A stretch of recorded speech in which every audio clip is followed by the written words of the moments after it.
Aujourd'hui, à une concertation presque parfaite, l'équipe de la table régionale nous présente son menu. L'analyse des programmes Nouveaux Horizons sera servie en apéritif par Jannick. Catherine nous servira le 1er octobre, Journée internationale des personnes aînées, en entrée.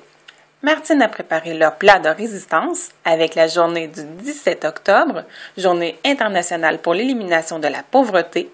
Au dessert, la Commission des droits de la personne et le curateur public.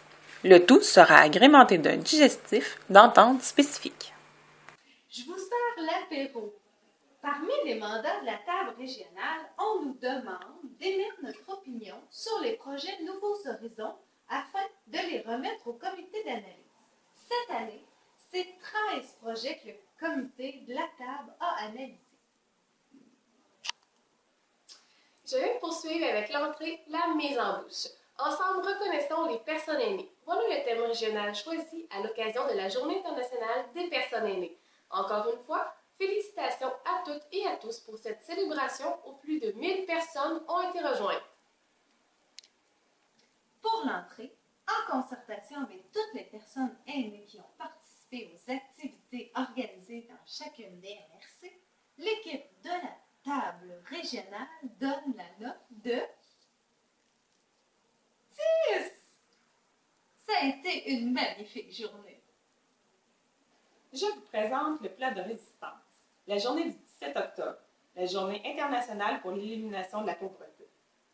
Attachez vos tuques, ça a été de l'ouvrage. 1100 personnes aînées rejointes, 1100 sacs contenant une pomme, des noix, du fromage et un muffin amoureusement cuisiné à base de farine de sarrasin ont été distribués.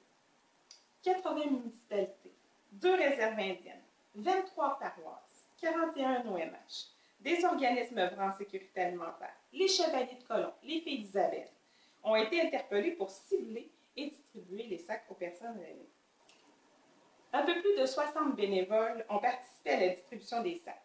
7 bénévoles en cuisine pour la confection des muffins, le tout supervisé par un chef, Fred Chapuis, qui a coordonné les activités et prêté son nom à l'événement pour en faire un grand succès.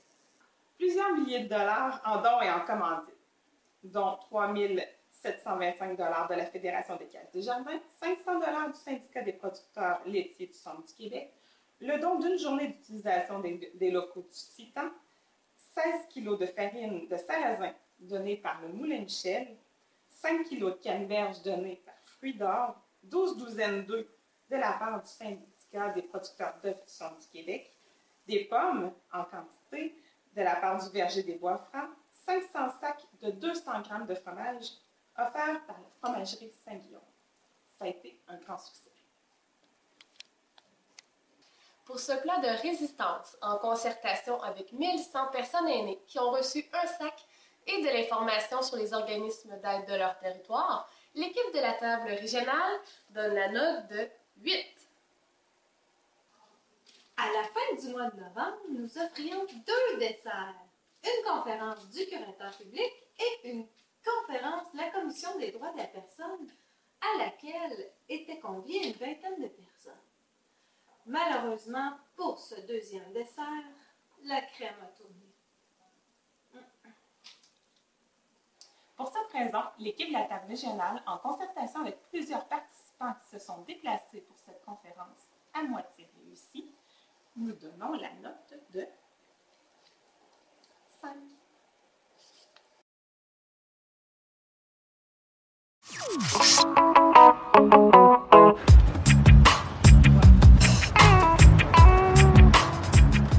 Le digestif.